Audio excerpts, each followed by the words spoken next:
Mi invitado dice, es el tiempo exacto de revocar el derecho legal del enemigo en las finanzas. ¿Tú qué dices? Enseguida. Sid Roth ha pasado más de 35 años investigando el mundo extraño de lo sobrenatural. Robert.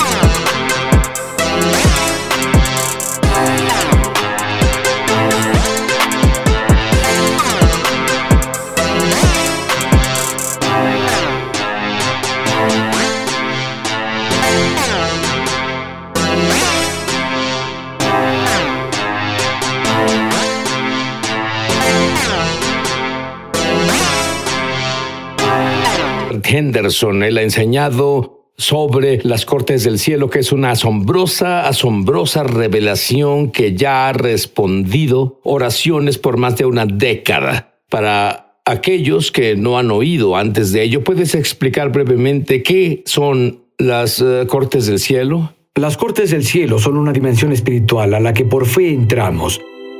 Y por fe tomamos la palabra de Dios y entramos a esa esfera. La mejor forma de explicarlo es, Jesús, cuando enseñó oración, lo puso en 3 rondas: acercarse a Dios como Padre, amigo y juez. Muchos sabemos lo que es ir con Él como Padre, sabemos cómo es acercarse a Él como amigos, porque es nuestro amigo.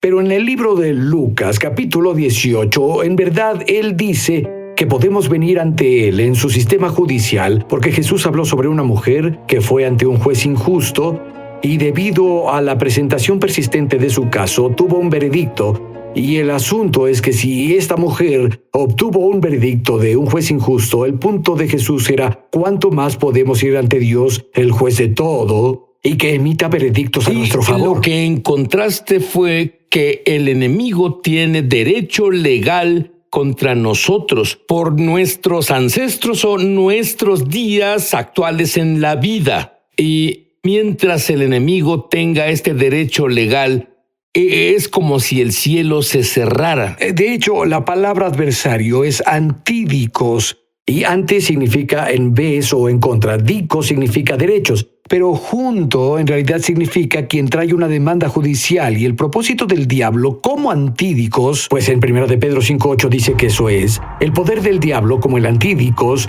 es negar lo que es nuestro por derecho. El nuevo pacto que tenemos en Cristo Jesús nos promete toda clase de bendiciones que no vivimos porque hay un caso contra nosotros en el mundo espiritual. Ahora, ¿cómo rayos brincaste de todas estas maravillosas áreas a las finanzas? Bueno, porque las finanzas es un área en que Dios quiere bendecirnos. La Biblia nos dice que tenemos bendiciones de sanidad, bendiciones en la vida familiar, bendiciones en la vida personal, pero financieramente, seguido las personas no llegan a prosperar, y la razón por la cual el enemigo no quiere que prosperemos es porque Dios nos usa para ayudar a financiar los propósitos del reino de Dios en la tierra. Y el enemigo construye casos contra nosotros para alejarnos de la bendición financiera que Dios nos guarda. Y hay un avivamiento tal viniendo al mundo porque se llama la gloria global. Y adivina qué, cubrirá las finanzas. Absolutamente. Y bueno, estamos en un estudio que requiere de finanzas, porque para alcanzar al mundo requieres finanzas. Y lo que pasa, y pasa seguido, es que el enemigo o su plan malvado logra que las finanzas propaguen sus propósitos, pero Dios dice, necesito personas que ayuden financieramente mis propósitos en la tierra, porque Dios no aventará dinero del cielo. Debe tener vasijas para canalizarlo hacia la tierra, y el enemigo sabe eso, y él busca derecho legal para negarnos el derecho a funcionar en esa área. Entonces, ¿Tú crees que Dios quiere que todos tengan mucho dinero? Creo que Dios quiere que todos prosperen. A mí lo que normalmente le enseño a las personas es esto, que cuando el hijo pródigo miró y dijo, mira mi condición, estoy en un chiquero, él dijo, ¿cuántos jornaleros de mi padre? Y eso literalmente significa que no eran hijos e hijas, eran sirvientes en la casa. ¿Cuántos jornaleros de mi padre tienen comida de sobra? Así que le digo a las personas, y creo que el estándar de Dios para nosotros es cubrir nuestras necesidades y tener sobras, pero no es que todos sean ricos, significa que vivimos una vida próspera. Y seguido luchamos y nos distraemos de lo que Dios nos llamó a hacer porque estamos ocupados tratando de sobrevivir. Y sé que es la realidad en la vida de la gente, sé que fue la realidad en mi vida en momentos pasados, pero debo decir, cuando descubrí las cortes del cielo, Sid, y comencé a deshacer asuntos de mi linaje y diferentes otros asuntos, te digo que algo se rompió y la bendición de Dios comenzó a llegar. Yo creo que Dios hará que muchos creyentes prosperen, creo que el diablo está nervioso porque todo ese dinero va a la expansión del reino. En realidad oí al Señor decirme, dijo, comerás grosor y beberás de lo dulce y enviarás porciones para quien no tiene nada. Esto sale de Nehemías 8, versículo 10. Y desperté una mañana de un sueño, y en el sueño vi a una chica pakistaní, no se le permitía ir a la escuela, en la situación que estaban, y el Señor me habló y dijo, es a la que quiero que envíes una porción para quien no tiene nada, y yo creo que Dios nos confiará dinero para que podamos financiar el reino de Dios, que literalmente sembremos en esa clase de situaciones, en tareas, y que alguien cubra sus necesidades que de otro modo no se haría jamás. ¿Cómo manejas esto? La Biblia dice claramente, Jesús se volvió pobre. Sí, no creo que eso hable de su estatus económico, tanto como hablar de lo que hizo en la cruz. Porque cuando Pablo escribió, dice, aunque era rico, por amor a ustedes se hizo pobre para poder hacerlos ricos. Porque la cruz fue un trueque. La cruz fue una transacción donde Jesús tomó lo que era nuestro y nos dio pecados. lo suyo.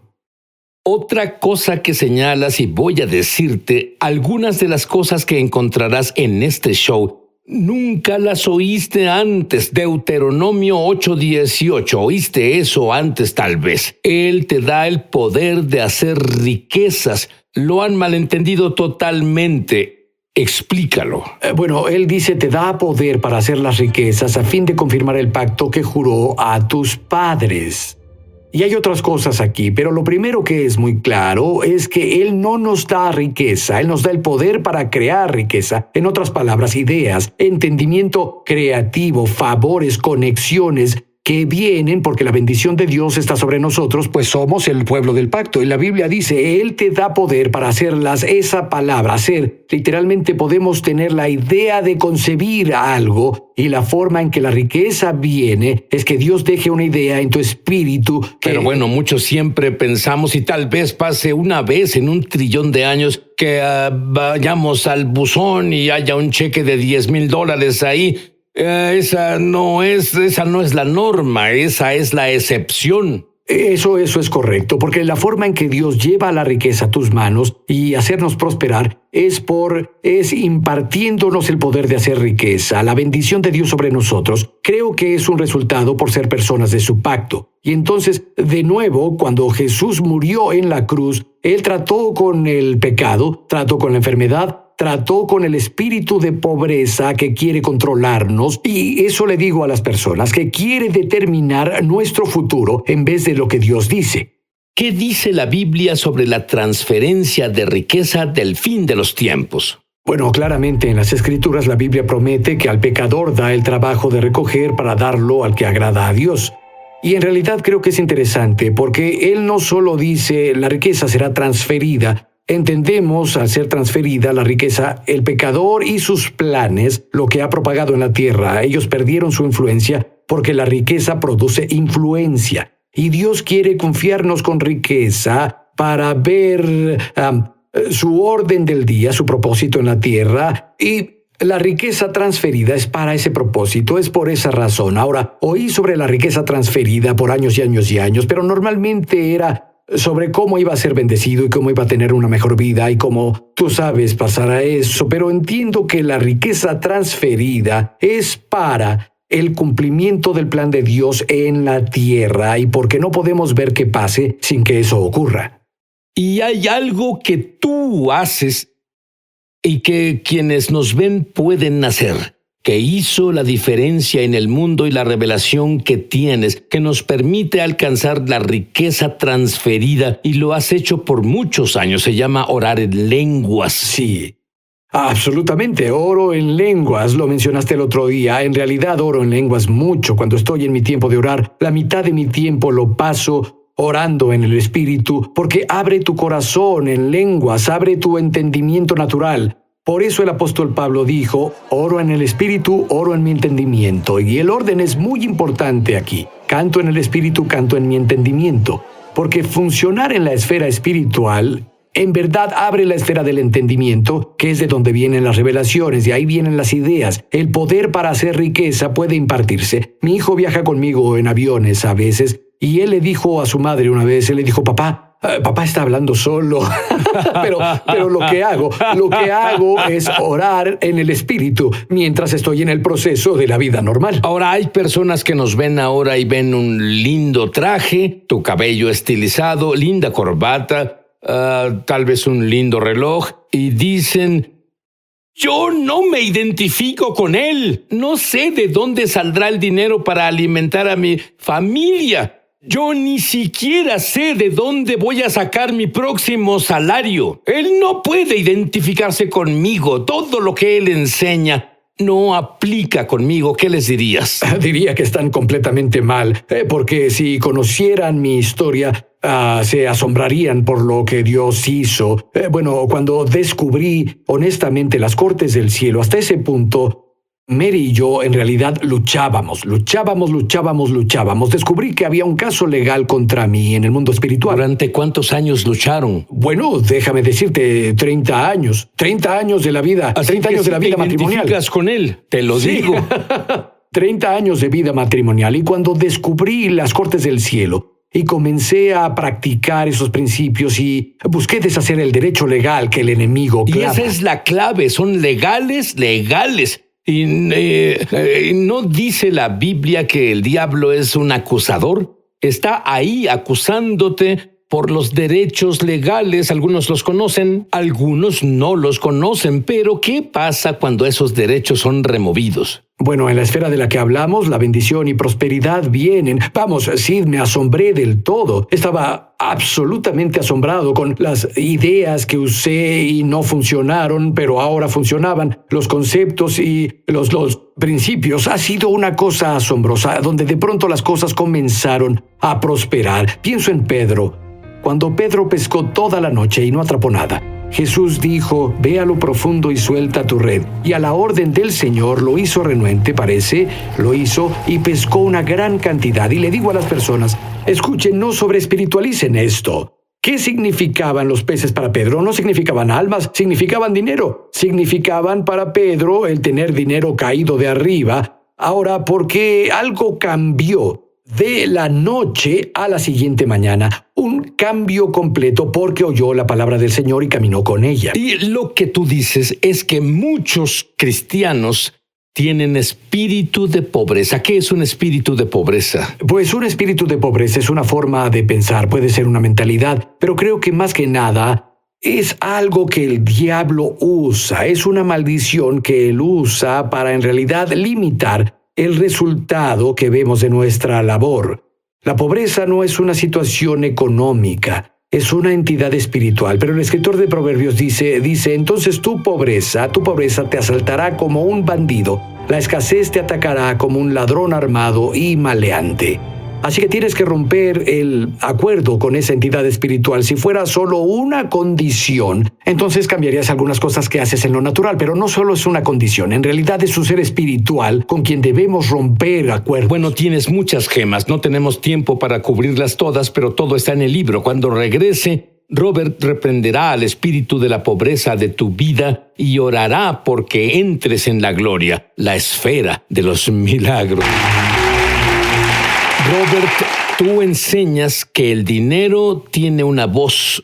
¿A qué te refieres? Bueno, en Hebreos capítulo 7, versículo 8, la Biblia dice que habla de Jesús como nuestro Melquisedec, sumo sacerdote. Ahí Él recibe el diezmo, y cuando brindo mi diezmo, Él lo recibe. Y dice, se da testimonio de que Él vive. La palabra testimonio literalmente significa dar un testimonio judicial. Y mi testimonio judicial, desde mi diezmo, en realidad me conecta a su vida presente. La oración que Él dice a mi favor justo ahora. Y cada vez que brindo mi diezmo, imparto un testimonio judicial en el cielo que dice, creo que Él vive. Tú vas de una revelación a otra, pero luego en realidad son remarcadas cuando dices historias reales del diezmo y cómo abrió acceso a todo lo milagroso. Dime sobre el pequeño niño que murió y daré un prefacio diciendo, cada vez que él comparte esta historia, la presencia de Dios manifestada viene